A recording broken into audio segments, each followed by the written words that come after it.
1월 11일에 주식시장이 장중 최고치를 경신하고 한 달이 지났습니다. 시장 내적으로 상당히 변화가 많이 있었는데요.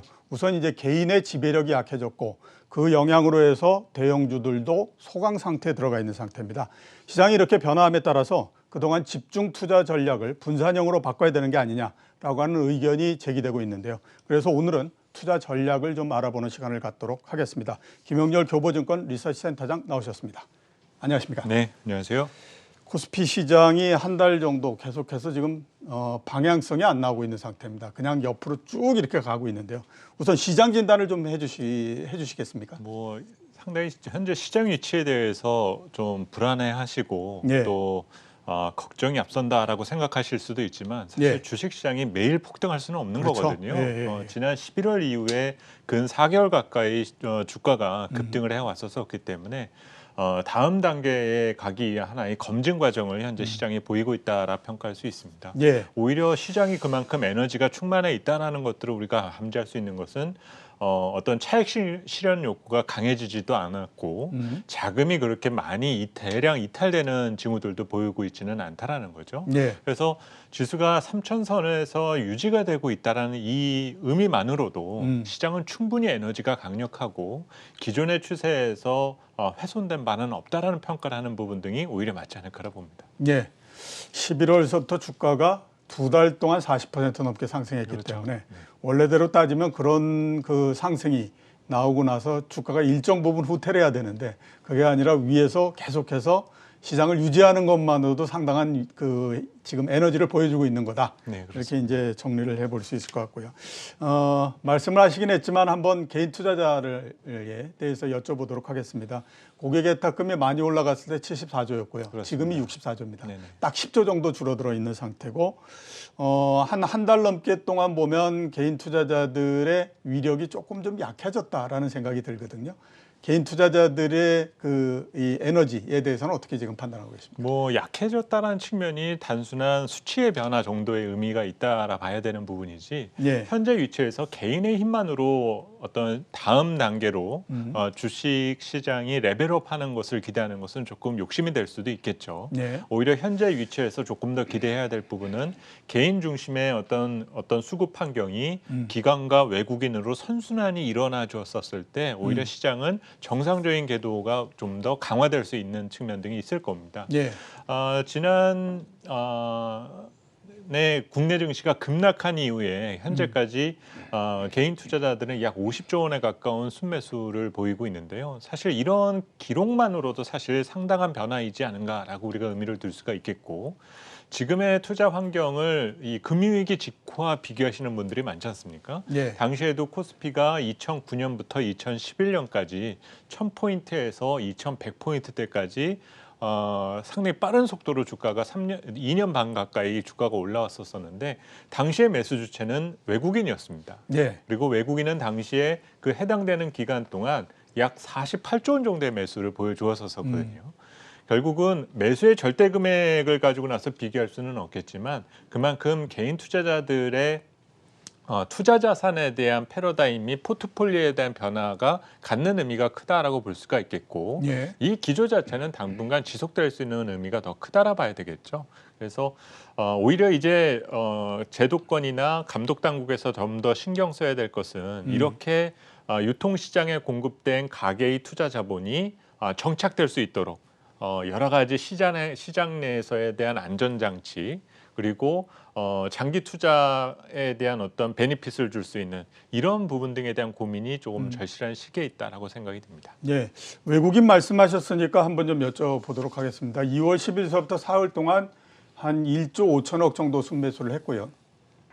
그 이후에 지금 또다시 좀 소강 상태에 있습니다. 전체적인 환경을 보면 미국의 금리가 계속해서 올라가기 때문에 글로벌 자금이 미국 쪽으로 가는 게 아니냐. 그렇게 되면 당연히 이제 우리나라를 포함한 이머징 마켓 쪽에서는 돈이 빠지는 게 아니냐라고 하는 우려가 계속해서 지금 제기되고 있는 상태이거든요. 외국인 매매에 대해서는 지금 어떻게 보고 계십니까? 우선 외국인 입장에서 봤을 때는 우리 국내 주식을 가지고 있을 만큼 가지고 있는 상태이고 예. 다른 투자처를 찾는다라는 점에 대한 전제는 그쪽이 우리보다 뭔가 더 좋은 것이 있을 때 가능한 부분이지 않습니까? 근데 지난해 우리 경제에 대한 대한 어떤 회복 속도와 올해 기대할 수 있는 부분 등을 다 종합해서 본다라면은 오히려 어떤 모멘텀 측면이나 펀더멘털 측면에 있어서 우리 국내 시장에 대한 투자 매력은 더욱더 커져 있다라 볼 수가 있겠죠. 네. 그리고 국내 시장과 같은 경우는 지금 국내 자금이 계속 주식시장에 유입되어 가고 있기 때문에 네. 외국인의 스탠스 입장에서 봤을 때는 당분간은 좀 지켜보자.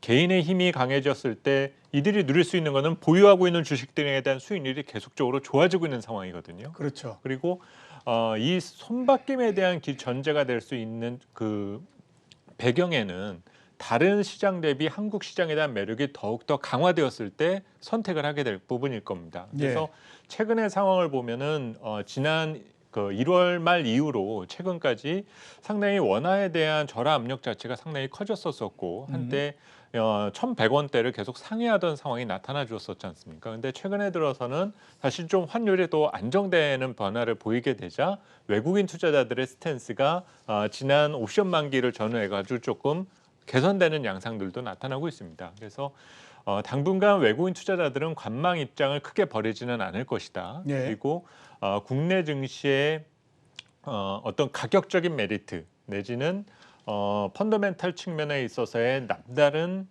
투자 유인 등이 생겨났을 때 어떤 스탠스에 대한 변화가 있을 수 있다는 정도로서만 외국인의 수급을 체크하시는 것이 필요할 것 같습니다. 예, 알겠습니다.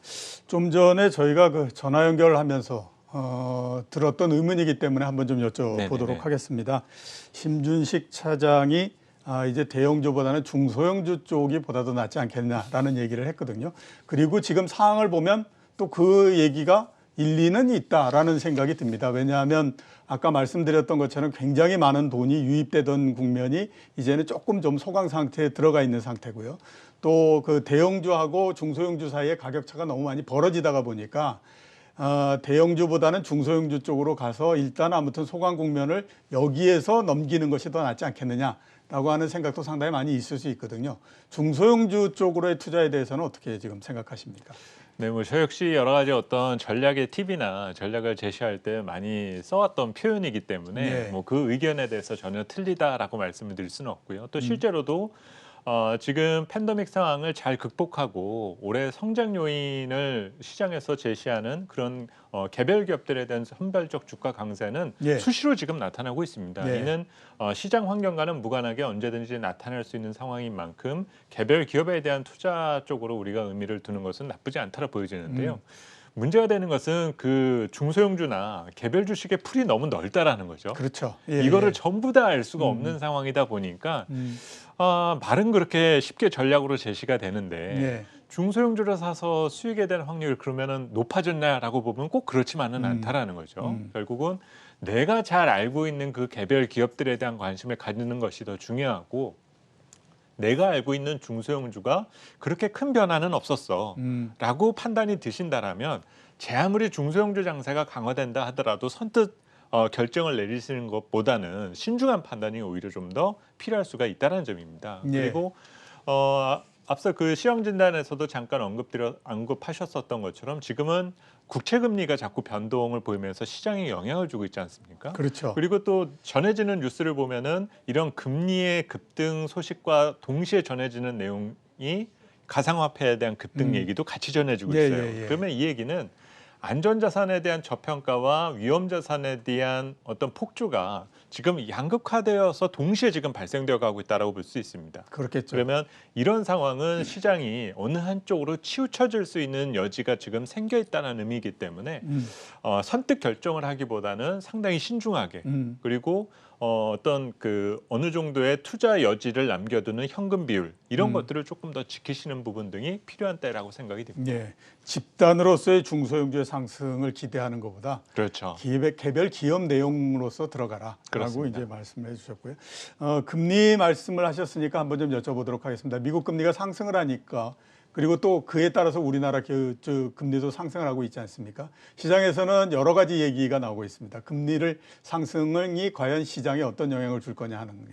그러니까 과거의 많은 경우를 보면 금리가 올라갈 때 주가도 올라갔다. 그러니까 이번 같은 경우에는 당연히 그렇게 될 거다. 왜냐하면 지금이 경기 회복 초기이기 때문에 그렇습니다. 시간이 지나면서 금리가 올라가고 주가도 같이 올라갈 가능성이 있다. 라고 보는 의견들이 상당히 많이 있는 상태거든요. 센터장님은 어느 쪽의 의견으로 보십니까? 네, 저 역시 중장기 관점으로 봤을 때 현재 그 금리가 뜻하는 바는 어떤 정책 기조의 변화 가능성을 반영한다는 것보다는 경기와 동행하는 지표의 성격이 조금 더 짙다. 그래서 금리의 상승을 정책 기조의 변화 가능성으로 너무 앞서 예단할 필요는 없지 않은가라고 판단하고 있고요. 예. 그만큼 경기 여건과 펀더멘털 모멘텀이 강화되는 과정에서 나타난 징후인 만큼 시장에 대한 믿음을 가져볼 수 있는 그런 요인은 되고 있다라고 판단이 됩니다.